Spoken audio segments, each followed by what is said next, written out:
Bangladesh to adopt IMF mandate method to calculate its foreign reserves. Swiss voters to set approve proposals to introduce global minimum tax on businesses. Mali's foreign minister calls on UN to withdraw its peacekeeping force. Unemployed people in Afghanistan significantly increased in last 2 years. Food and Agriculture Organization's Food Outlook report. Dubai's AI and Web 3.0 campus. China blocks the proposals by India and US at UN. Number of refugees globally stood at 35.3 million by the end of 2022. Yoga not only unites body and mind, but also millions of people across globe, UN Secretary General.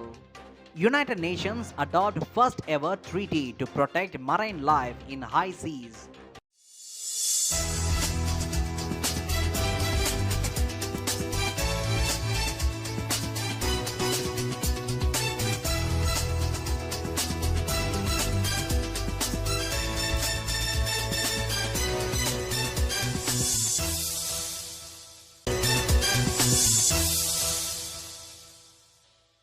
Bangladesh will adopt the International Monetary Fund mandated method to calculate its foreign reserves, said the Bank of Bangladesh in its announcement on monetary policy on Sunday. The calculation of foreign exchange holdings of the country will now be in line with IMF's sixth edition of the Balance of Payment and International Investment Position Manual. Bank of Bangladesh will calculate and publish the gross international reserve as per the new methodology.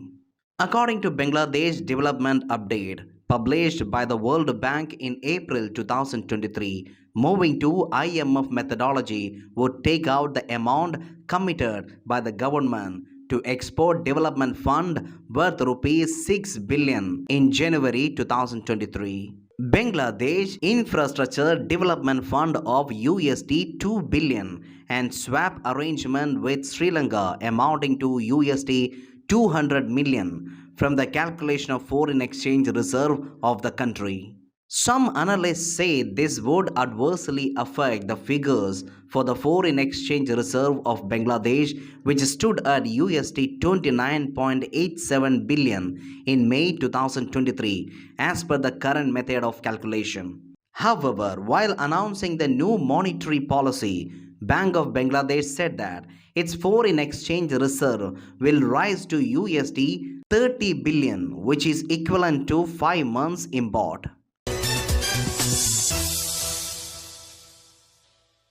Swiss voters looked set to approve proposals to introduce a global minimum tax on businesses and a climate law that aims to cut fossil fuel use and reach zero emissions by 2050. Projections by the public broadcaster SRF showed 88% of those who voted in national referendum backed raising the country's business tax to 15%, global minimum rate from current average minimum of 11%.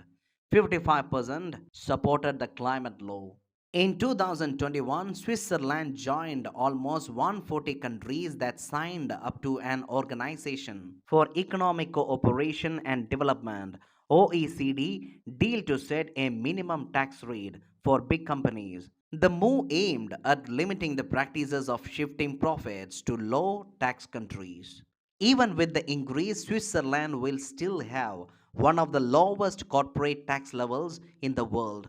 The proposal, estimated to bring 2.5 billion Swiss francs per year in additional revenue, and it has been backed by business groups, most political parties, and the general public. Mali's Foreign Minister Abdoulaye Diop has called on UN to withdraw its peacekeeping force from the country without delay. Addressing UN Security Council, he based his statement on the accusation that the force MIN-USMA has become a part of the problem in fueling intercommunal tensions. MIN-USMA currently has more than 13,000 troops. Mr. Diop spoke of a crisis of confidence between Malian authorities and MIN USMA. His criticism of MIN USMA followed earlier Malian objections to France's long standing involvement in Mali. MIN USMA's mandate is due to end on June 29th, but UN Secretary General Antonio Guterres has recommended that the mission be configured to focus on a few limited priorities. In response to Abdoulaye Diop's statement, an official from the UN said that it is extremely challenging to operate in the host country without their consent. The International Committee of Red Cross, in a report, said that the number of unemployed people in Afghanistan has significantly increased in the last 2 years. The report said that nearly 20 million people in Afghanistan, which constitute 44% of country's population, do not have access to sufficient food, and 34 million Afghans live in poverty. The report further said, in addition to other humanitarian crises, unemployment has damaged the lives of millions of people in Afghanistan. People living with disabilities are among the most affected. The ICRC urged the international community and development organizations to start making investments in Afghanistan. According to the Food Outlook report of the Food and Agriculture Organization, food imports by vulnerable countries are expected to decline in 2023. It is a specialized agency of United Nations that leads international efforts to defeat hunger and improve nutrition and food security. Its goal is to achieve food security for all and make sure that people have regular access to enough high quality food to lead active and healthy lives. Its headquarters is in Rome, Italy, with 195 members, 194 countries, and the European Union. FAO works in over 130 countries worldwide. Its sister bodies are World Food Programme and International Fund for Agriculture Development. Reports published by FAO are the state of world's forests, the state of world fisheries and aquaculture, the state of agriculture commodity markets, the state of food security and nutrition in the world. The initiatives taken by FAO. The Codex Alimentarius Commission is in charge of overseeing the implementation of the joint FAO and WHO Food Standards Program, agricultural heritage systems of global importance, monitors the status of desert locusts all over the world. The International Treaty on Plant Genetic Resources for Food and Agriculture was adopted by the third first session of the conference of the FAO in 2001.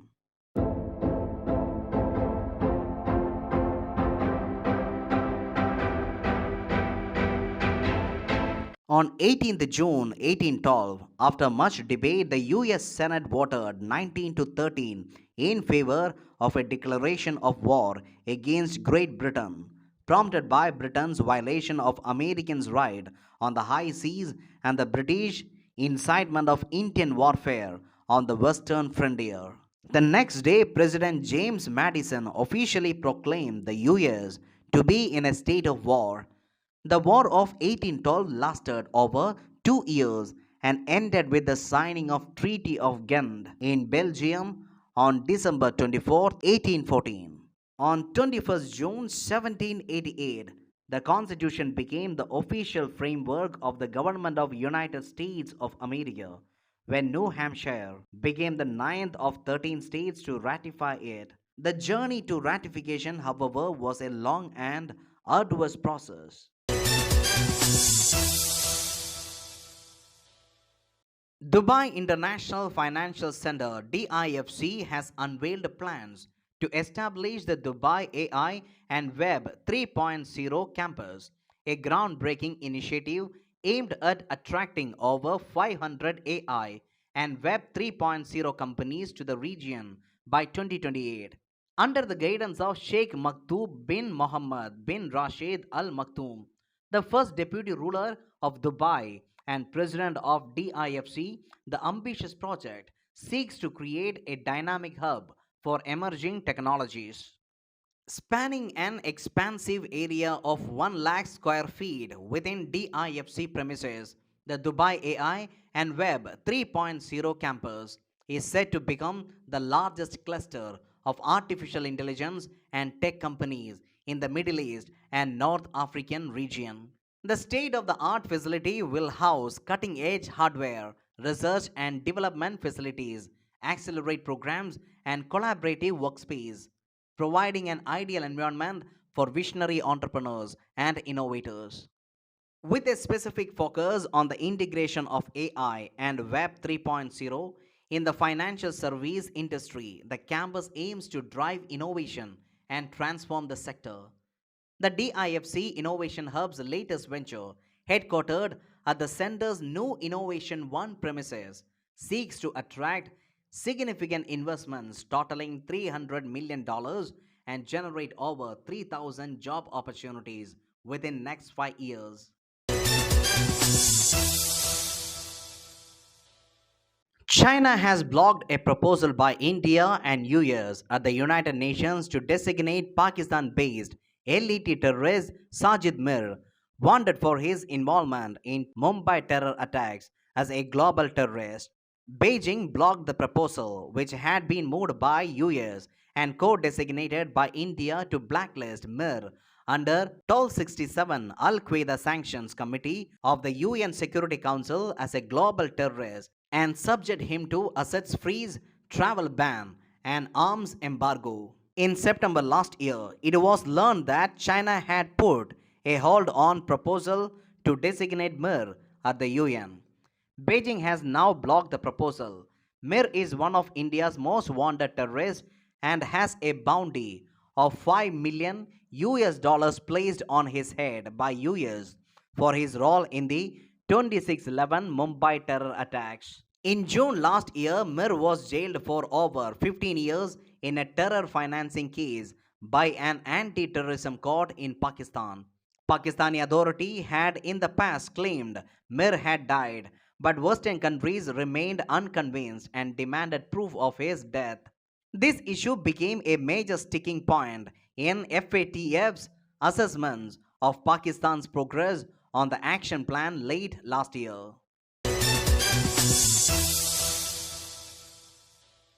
The United Nations High Commissioner for Refugees has said the number of refugees globally stood at 35.3 million by the end of 2022, an increase of more than 8 million from the year before. UNHRC said around 52% of all refugees came from just 3 countries: Syria, Ukraine, and Afghanistan. UN designated 20th June as World Refugee Day to raise awareness about the situation of refugees worldwide. According to international law, refugees are people who are forced to flee their home countries to escape persecution or a serious threat to their life or freedom. United Nations Secretary General Antonio Guterres said on Tuesday that yoga not just unites body and mind but also millions of people across the world. Ahead of International Yoga Day, the UN Secretary General said in a dangerous and divided world, the benefits of this ancient practice are particularly precious. In his video address, he further said, yoga reduces anxiety, promotes mental well being, and helps people in connecting with the planet, which is very much needed today. Mr. Guterres said it helps us to develop discipline and patience. The UN Secretary General further urged everyone to embrace the spirit of unity and resolve to build a better and more harmonious world. The United Nations has adopted the first ever treaty to protect marine life in the high seas. UN Secretary General Antonio Guterres hailed the historic agreement as giving the ocean a fighting chance. Delegates from 193 member nations approved the treaty with jubilation. There wasn't a single objection. Guterres told delegates that adoption of the treaty comes at a critical time when the oceans are under threat on many fronts. He said the treaty is vital to address these threats and he urged all countries to spare no efforts to ensure that it is signed and ratified as soon as possible. The treaty to protect biodiversity in waters outside national boundaries, known as the high seas, covering nearly half of Earth's surface, had been under discussion for more than 20 years as efforts to reach an agreement had repeatedly stalled. The new treaty will be opened for signatures on September 20 during the annual meeting of world leaders at the General Assembly, and it will take effect once it is ratified by 60 countries.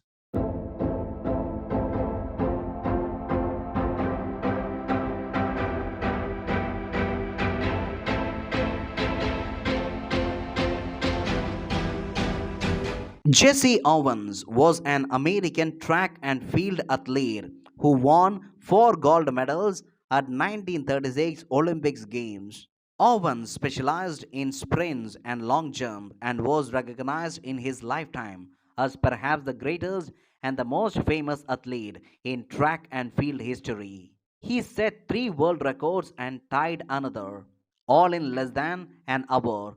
At 1935 Big Ten track meet in Ann Arbor, a feat that has never been equaled and has been called the greatest 45 minutes ever in sports. He achieved international fame at 1936 Summer Olympics in Berlin by winning 4 gold medals, 100 meters, long jump, 200 meters, and 4 into 100 meters relay. He was the most successful athlete at the Games and as a black American man was credited with single-handedly crushing Hitler's myth of Aryan supremacy.